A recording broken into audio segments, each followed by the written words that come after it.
घर तक पीछे पीछे आया है अंधेरा, घर तक पीछे पीछे आया है अंधेरा, आंखों में हमारी दिखता है ये सवेरा, आंखों में हमारे दिखता है ये सवेरा।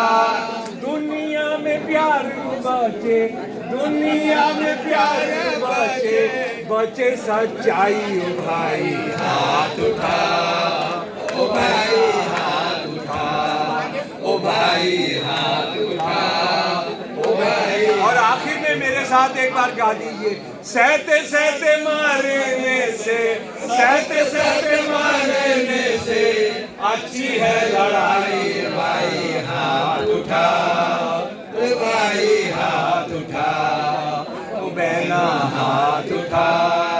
तो वो किस तरह से जनता की एकता को तोड़ने के लिए करना चाहते हैं उसको हम लोग समझेंगे। और बात आ जाती है कि सारी जगह तिरंगे बाहर बिक रहे हैं, लेकर बैठे हैं और तिरंगा लहराया जाएगा, मोदी जी भी तिरंगा लहराएंगे। लेकिन आप तिरंगे के बारे में उन्होंने क्या किया उसके बारे में मैं आपको बताना चाहता हूं मेरे प्यारे दोस्तों। 14 अगस्त 1947 को जो अंग्रेजी का मुखपत्र है आरएसएस का ऑर्गेनाइजर, वो जो एडिटोरियल लिखता है उसका हिंदी अनुवाद में आपको पढ़कर सुना रहा हूं। वह लोग जो किस्मत के दांव से सत्ता तक पहुंचे हैं, वह भले ही हमारे हाथों में तिरंगे को थमा दें, लेकिन हिंदुओं द्वारा न इसे कभी सम्मानित किया जा सकेगा न अपनाया जा सकेगा। 3 का आंकड़ा अपने आप में अशुभ है और एक ऐसा झंडा जिसमें 3 रंगों बेहद खराब मनोवैज्ञानिक असर डालेगा और देश के लिए नुकसानदेह होगा। मोदी नाम का प्राणी परसों झंडा लहराएगा और उसके जो पूर्वज थे जिनको वो कहते हैं, मोदी जी ने जुलाई 2013 के अंदर मुख्यमंत्री रहते हुए गुजरात का कह दिया था कि मैं हिंदू राष्ट्रवादी हूं और मेरे को जो नेता बनाया है वो गोलवालकर ने नेता बनाया। गोलवालकर उस वक्त जिंदा था और उसके अंतर्गत ही अखबार निकलता था जिसमें ये एडिटोरियल निकला। उसके बाद जब हमारी संविधान सभा ने ये लगभग तय कर दिया कि हमारे यहाँ हमारा ये संविधान होगा, तो आरएसएस ने फिर एक चार कॉलम का एक एडिटोरियल लिखा। और एडिटोरियल की बहुत अंग्रेजी के अंदर, हिंदी में मैं छोटा सा हिस्सा उसका पढ़कर बता रहा हूँ। हम इस बात से बिल्कुल सहमत नहीं है कि राष्ट्रीय झंडा देश के सभी दलों और समुदायों को स्वीकार्य होना चाहिए। ये शुद्ध बेवकूफ़ी है। वो तिरंगे झंडे की बात कर रहे हैं, उनको ये सूचना मिल गई है कि 3-4 दिन के अंदर भारत की संविधान सभा जो है तिरंगे झंडे को अपना झंडा मान लेगी। वो कह रहे हैं ये शुद्ध बेवकूफ़ी है। Do you know what are these 3 colour जो तुम बात करते हो कि हम ये तिरंगा लहराएंगे, तिरंगा लहराएंगे। उन्होंने कहा दीज आर नॉट 3 कलर्स, ये 3 रंग नहीं है। एक आज़ादी की लड़ाई का रंग है, एक खुशहाली का रंग है, एक आपस की यूनिटी का रंग है। ये 3 रंग जो हैं ये कोई धार्मिक रंग नहीं है कि सफ़ेद इनका है, केसरिया इनका है या हरा इनका है। ये जो है जुल्म के खिलाफ लड़ने का है, एकता का है और खुशहाली के 3 रंग हैं। ये कह रहा है, ये आरएसएस का मुखपत्र कह रहा है कि दर्जी ने 3 टुकड़ों को तोड़कर इसको दर्जी का झंडा। और इनका जो बाप है सावरकर, गुरु आइडियोलॉग, वो ये कहता है कि हम ये खादी भंडार के झंडे को कभी भी बर्दाश्त नहीं करेंगे। और उस ज़माने में जो समाजवादियों ने और इनकलाबियों ने जो अपनी जीवनियाँ लिखी हैं, उसमें लिखा है जहाँ भी कांग्रेसी तिरंगा झंडा लेकर निकलते थे, हेडगवार के लोग और सावरकर के लोग उनका सर फोड़ते थे, उनको जान से मार देते थे और उनको कई बार झंडे के साथ उन्होंने जलाया है। ये वो करते थे जिसको आज वो झंडे की वो बात करेंगे। उसके बाद मेरे प्यारे दोस्तों, एक उनका ये कहना है, संविधान की शपथ लेते हैं वो। और हमारा संविधान क्या है? हमारा संविधान यह है कि सामाजिक, आर्थिक और राजनीतिक न्याय होगा, विचार, अभिव्यक्ति, विश्वास, धर्म और उपासना की स्वतंत्रता, प्रतिष्ठा और अवसर की समता होगी। हम व्यक्ति की गरिमा और राष्ट्र की एकता और अखंडता सुनिश्चित करने वाली बंधुता बढ़ाने के लिए बात करेंगे। उन्होंने 26 नवंबर 1949 को 26 नवंबर सन 1949 को भारत का संविधान सभा ने संविधान पास किया। 4 दिन के बाद ऑर्गेनाइजर ने एक एडिटोरियल लिखा, हम इसको रद्द करते हैं, हमको ये मंजूर नहीं है, हमको मनुस्मृति चाहिए। और उन्होंने क्या लिखा? 30 नवंबर 1949 का उनका संपादकीय है। हमारे संविधान में प्राचीन भारत में विलक्षण संवैधानिक विकास का कोई उल्लेख नहीं। मनु की विधि स्पार्टा के लाइकर गुसिया पार्सिया के सोलोन के बहुत पहले लिखी गई थी। आज तक इस विधि को जो मनुस्मृति में उल्लिखित है विश्व भर में सराहना की जाती रही है और ये स्वतःस्फूर्त धार्मिक नियम पालन तथा समान रूपता पैदा करती है, लेकिन हमारे संवैधानिक पंडितों के लिए इसका कोई अर्थ नहीं। सावरकर को देखिए वो क्या कहता है इसके बारे में। मनुस्मृति एक ऐसा धर्म ग्रंथ है जो हमारे हिंदू राष्ट्र के लिए वेदों के बाद सर्वाधिक पूजनीय है। तो अगर बिहार के लोगों को पता नहीं, पटना के लोगों को तो पता नहीं, तो 5वां वेद भी कर लीजिए, वो मनुस्मृति। वेदों के बाद सबसे पूजनीय सावरकर के हिसाब से क्या है? मनुस्मृति। और प्राचीन काल से ही हमारी संस्कृति, रीति रिवाज, विचार तथा आचरण का आधार हो गया है। सदियों से इस पुस्तक ने हमारे राष्ट्र के अध्यात्म और वैदेविक अभियान को संहिताबद्ध किया है। आज भी करोड़ों हिंदू अपने जीवन तथा आचरण में जिन नियमों का पालन करते हैं वो मनुस्मृति पर आधारित है। आज मनुस्मृति हिंदू विधि है और उसकी ये कहा गया ये हमारा संविधान होगा।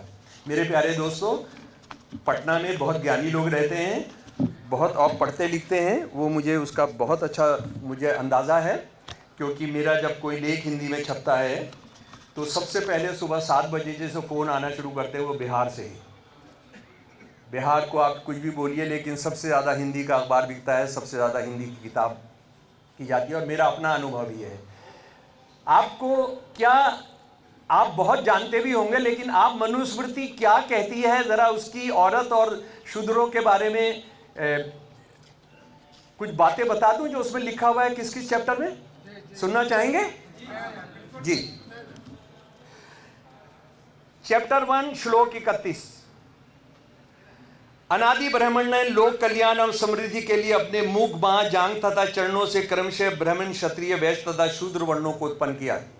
यह भारत का संविधान होगा। भगवान ने शूद्र वर्ण के लोगों के लिए एक ही कर्तव्य कर्म निर्धारित किया है, तीनों अन्य वर्णों को निर्विकार भाव से सेवा करना, बिना किसी झिझक के, बिना कोई सवाल उठाए करना। चैप्टर 1 91 श्लोक। शूद्र यदि द्विजातियों ब्राह्मण, क्षत्रिय और वैश्य को गाली देता है तो उसकी जीभ काट लेनी चाहिए, क्योंकि नीच जाति का होने से वह इसी सजा का अधिकारी है। 270 चैप्टर 8। शूद्र द्वारा अहंकारवश अपेक्षा से द्विजातियों के नाम और जाति उच्चारण करने पर उसके मुंह में 10 उंगली लोहे की जलती कील ठोक देनी चाहिए। 8 2071 श्लोक।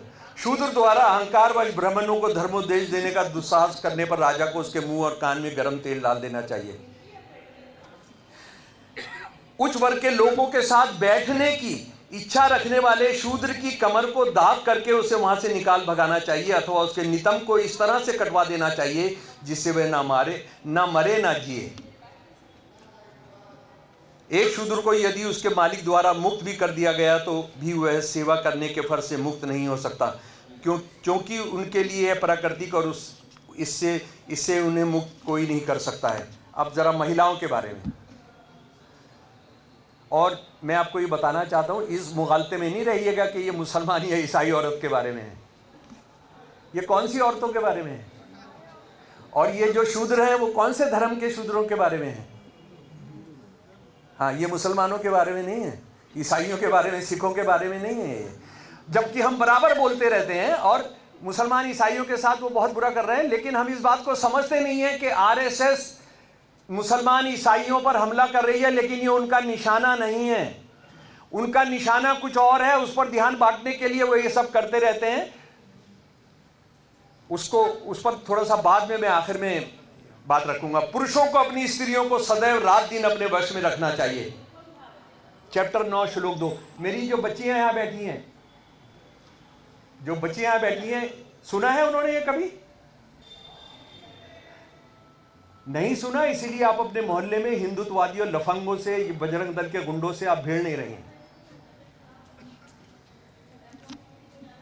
स्त्री की बाल अवस्था में पिता, युवावस्था में पति तथा वृद्धावस्था में पुत्र रक्षा करते हैं, अर्थात वह उनके अधीन रहती है और उससे अधीन ही बने रहना चाहिए कि स्त्री कभी भी स्वतंत्रता के योग्य नहीं है। चैप्टर 9 श्लोक 3। बदकिस्मती से इसी तरह की बातें हमारी इस्लाम धर्म के जो ठेकेदार हैं उन्होंने मुसलमान औरत के बारे में भी कर दिया। ये मैं आपको बताना चाहता हूँ, और कभी आप विस्तार से भी मेरे साथ बैठकर बात करना चाहेंगे। औरंगजेब के ज़माने में जो शरीयत लागू की गई वो सीधा मनुस्मृति से उठाई थी उस बंदे ने। अगर इस पर कोई बहस करना चाहता है, कभी भी जब चाहेंगे मैं अपने खर्चे पर आ जाऊंगा आपके पास बातचीत करने के लिए। बिगड़ने के छोटे से अवसर भी स्त्रियों को प्रयत्न पूर्व और कठोरता से बचाना चाहिए, क्योंकि न बचने से बिगड़ी स्त्रियां दोनों पिता और पति के कुलों को कलंकित करती हैं। सभी जातियों के लोगों के लिए स्त्री पर नियंत्रण रखना उत्तम धर्म के रूप में जरूरी है। देखकर दुर्बल पतियों को भी अपनी स्त्रियों को वश में रखने का प्रयत्न करना चाहिए। कोई दुर्बल पति मिला है आज तक कभी आपको? हमारे सामंती समाज में, और वो अर्थ सामंती हो तो और ही सत्यानाश हो जाता है। तो उसमें दुर्बल पतियों को भी ध्यान रखना चाहिए। उसमें बजरंग दल के गुंडे आ जाएंगे उस दुर्बल पति की मदद करने के लिए, उसकी पत्नी को पीटने के लिए।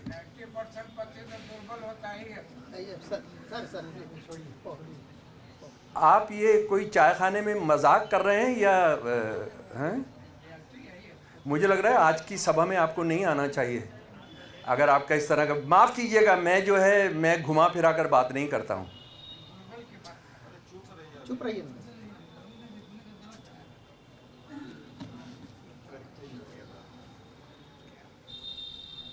और सुनिए, बच्चियां सुन लो और मर्द भी सुन लें।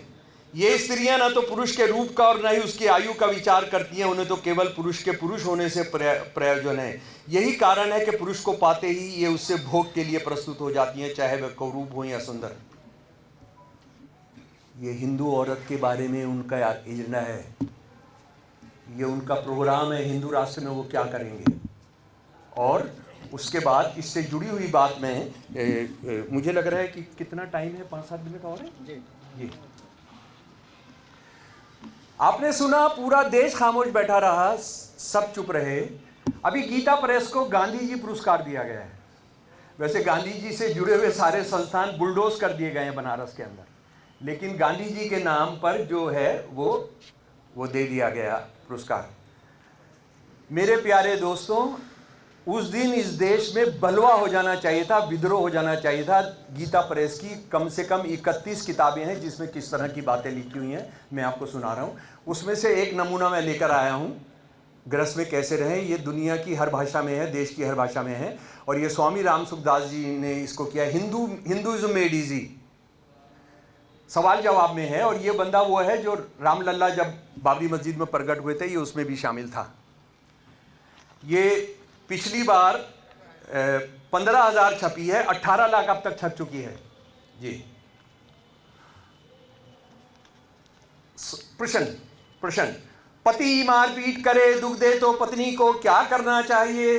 उत्तर, पत्नी को तो यही समझना चाहिए कि मेरे पूर्व जन्म का कोई बदला है, ऋण है जो इस रूप में चुकाया जा रहा है, अतः मेरे पाप ही कट रहे हैं और मैं शुद्ध हो रही हूँ। पीहर वालों को पता लगने पर वो उसको अपने घर ले जा सकते हैं, क्योंकि उन्होंने मारपीट के लिए अपनी कन्या थोड़ी दी थी। स्वामी जी का अभी प्रवचन जो है, होली प्रवचन खत्म नहीं हुआ है, वो फिर अपनी तरफ से एक सवाल करते हैं, अगर पीहर वाले भी उसको अपने घर ले जाएं तो वो क्या करे? फिर तो उसको अपने पुराने कर्मों का फल भोग लेना चाहिए, इसके सिवाय बेचारी क्या कर सकती है। Indian penal code, criminal procedure code के खिलाफ है ये 7-7 साल की सजा। इस तरह की बात, आप अगर कुत्ते को मार देंगे तो 6 महीने की सजा है। उसके बाद दूसरा सुनिए, अगर आपके साथ बलात्कार हो जाए तो आप क्या करो? बलात्कार हो जाए, स्वामी जी फरमा रहे हैं। और मैं फिर आपको याद कराना चाहता हूं, ये मुसलमान औरत के बारे में नहीं है किताब, ये ईसाई औरत के बारे में नहीं है। यदि कोई विवाहिता स्त्री से बलात्कार करे और गर्भ रह जाए तो क्या करना चाहिए? स्वामी जी उत्तर दे रहे हैं, जहां तक बने स्त्री के लिए चुप रहना ही बढ़िया है। पति को पता लगने जाए तो उसको भी चुप रहना चाहिए, दोनों के चुप रहने में ही फायदा है। और मेरे प्यारे दोस्त, आखिरी जो मैं कर रहा हूं, आजकल महंगाई के ज़माने में स्त्री भी नौकरी करे तो क्या हर्ज है? स्त्री का हृदय कोमल होता है, अतः वह नौकरी का कष्ट, ताड़ना, तिरस्कार आदि नहीं सह सकती। थोड़ी भी विपरीत बात आती है उसके आंसू हो जाते हैं।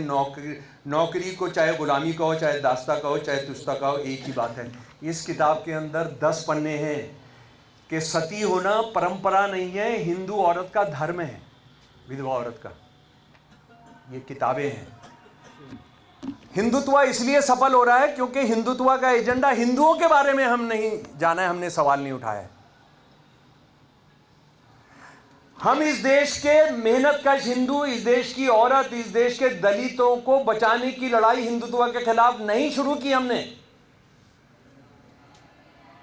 जिसके लिए ये जलील और ये घटिया राष्ट्र विरोधी लोग आज सत्ता में हैं और मुसलमानों के साथ बहुत बुरा करते हैं, वो ईसाइयों के साथ बहुत बुरा करते हैं, सिखों के साथ बहुत बुरा करते हैं। तो हम उस लड़ाई को लड़ते हैं, लेकिन उस लड़ाई जो है वो समझ लीजिए कि आप सरकारी एक बाजार, एक पागला सांड जो है सड़क पर घूम रहा है, आप उसकी दुम पकड़कर उसको रोकना चाहते हैं, नहीं रुकेगा वो, आप उसको सींग की तरफ से आपने उसको पकड़ना पड़ेगा। आरएसएस का सींग आप कैसे पकड़ेंगे? जब उनका इस देश के आम लोगों के बारे में जो अमानवीय, जो इंसान विरोधी, जो औरत विरोधी, हिंदू औरत विरोधी चरित्र है, जो उसके खिलाफ हम लोग लड़ेंगे।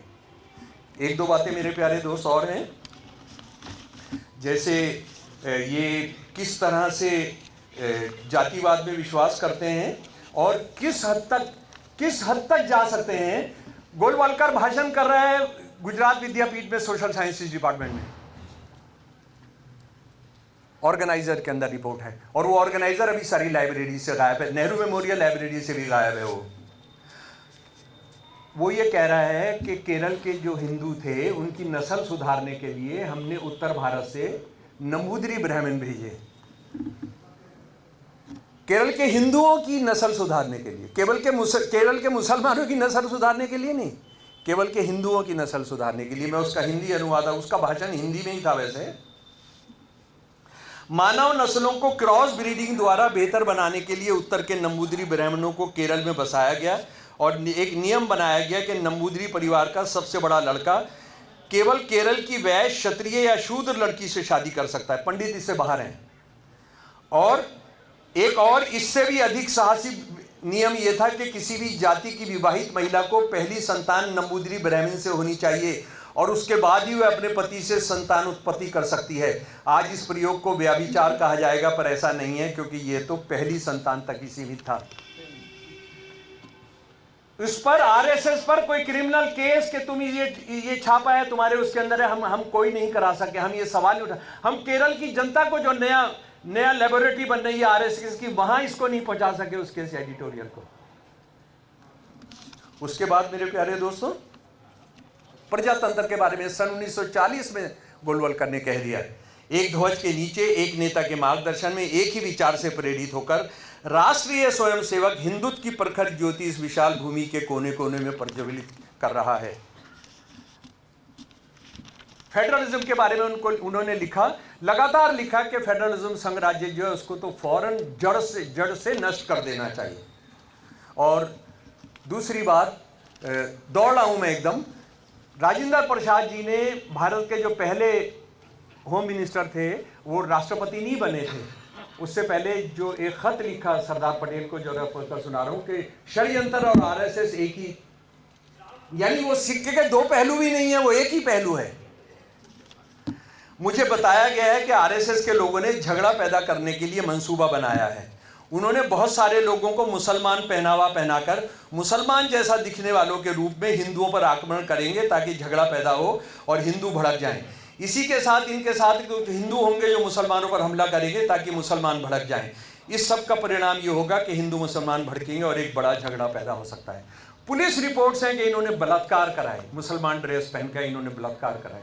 इन्होंने बंदे बनाए भेजे थे, आरएसएस के बंदे, खतना कराकर कि अगर पजामा भी उतारा जाए तो पता लग जाए कि ये मुसलमान है। इस हद तक गांधी को मरवाने में किस तरह से किया आप जानते हैं।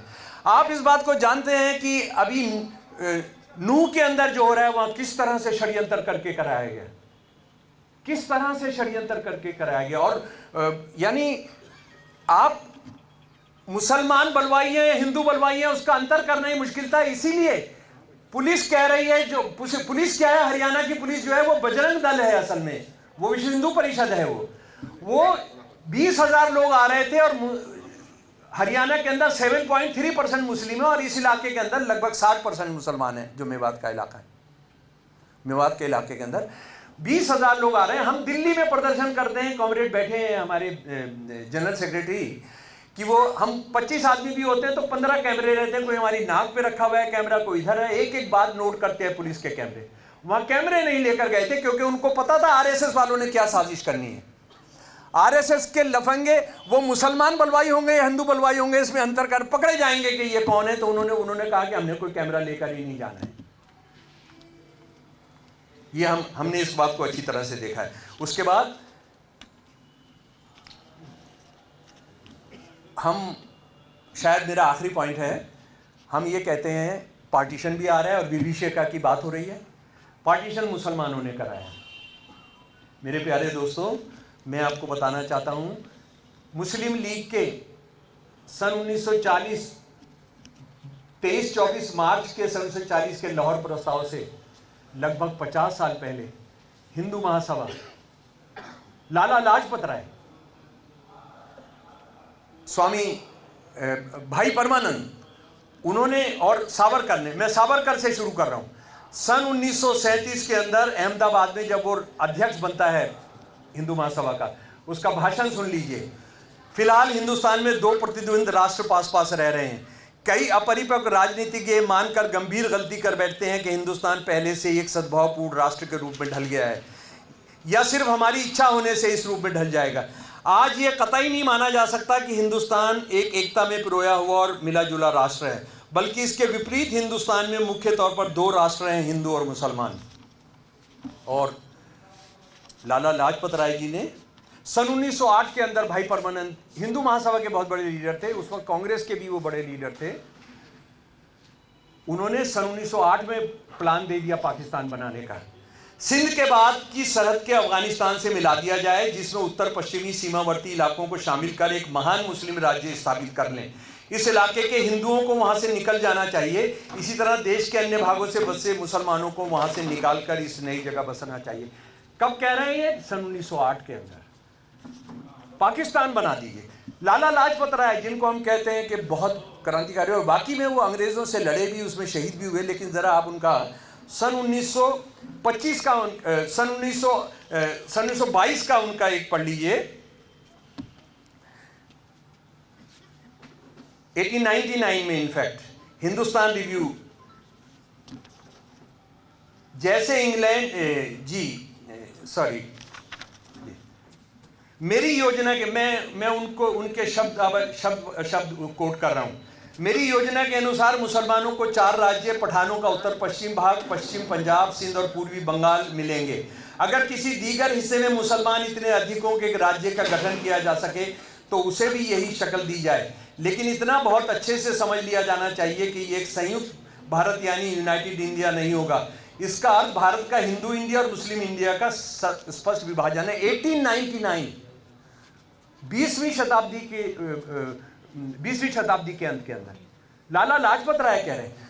मुस्लिम लीग और जिन्ना तो बाद में इसमें फंसे, और भारत के मुसलमानों पर यह इल्जाम लगाना कि वो उसके साथ थे। आप जानते हैं कि भारत के मुसलमानों का, भारत के इतिहास का सबसे बड़ा जलसा 23-24 को सन 1940 में मार्च के अंदर लाहौर में पास हुआ।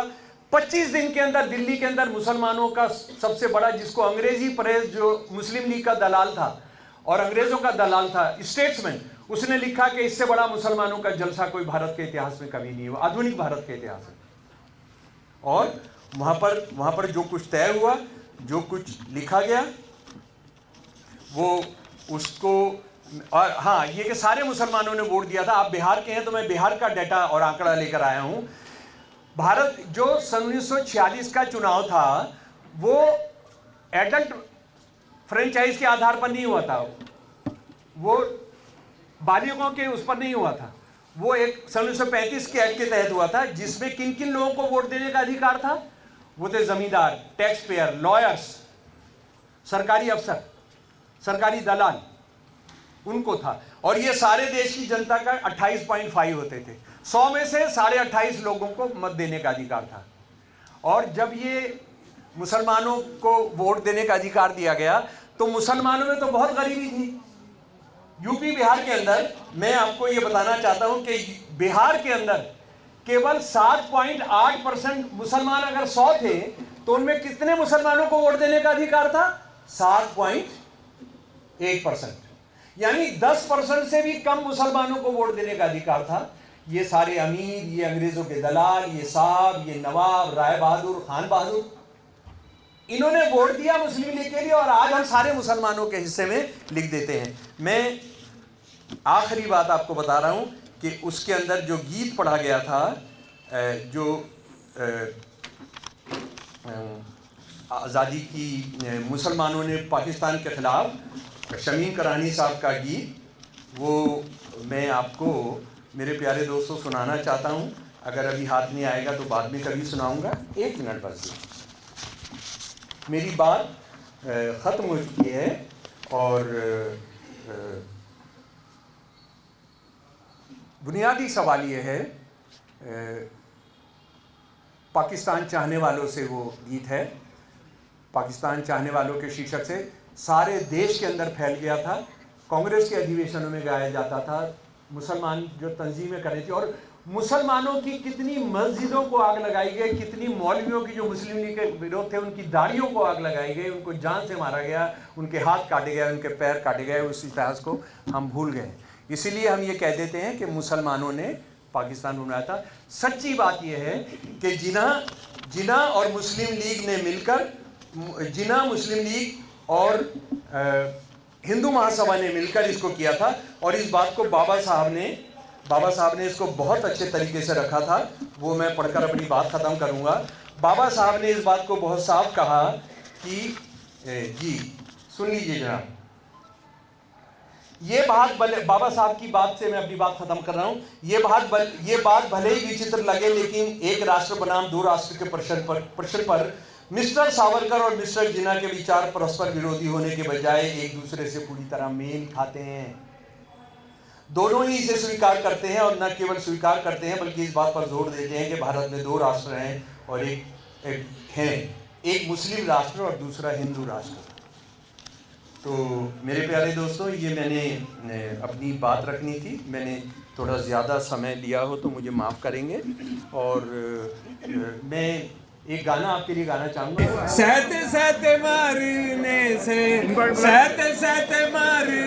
से अच्छी है लड़ाई, ओ भाई हाथ उठा, ओ बहना हाथ उठा, ओ भाई हाथ उठा, ओ बहना हाथ उठा।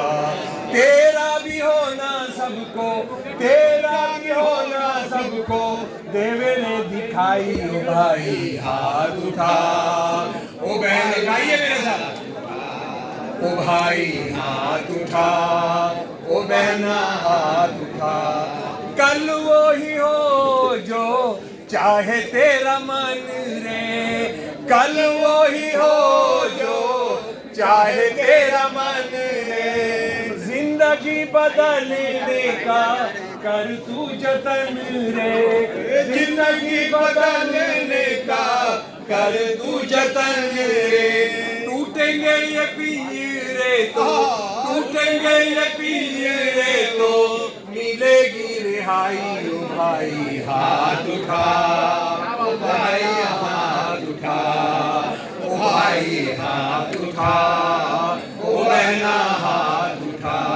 सहते सहते मारने से, जाइए, सहते सहते मारने से अच्छी है लड़ाई, भाई हाथ उठा, ओ बहना हाथ उठा। टूटे हुए सपनों को जोड़ना जरूरी, टूटे हुए सपनों को जोड़ना जरूरी।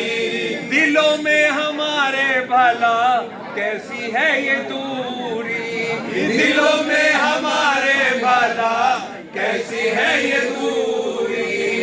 पेड़ तो हमारे पर, पेड़ तो हमारे पर, छाँव है पराई, ओ भाई हाथ उठा, ओ बहना हाथ उठा, ओ भाई हाथ उठा, ओ बहना हाथ उठा। घर तक पीछे पीछे आया है अंधेरा, घर तक पीछे पीछे आया है अंधेरा।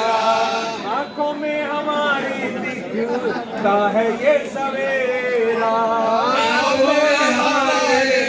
का है ये सवेरा, दुनिया में प्यार बचे, दुनिया में प्यार बचे, बचे सच्चाई। ओ भाई हाथ उठा, ओ भाई हाथ उठा, ओ भाई हाथ उठा, ओ भाई। और आखिर में मेरे साथ एक बार गा दीजिए, सहते सहते मारने से, सहते सहते मारने से अच्छी है लड़ाई।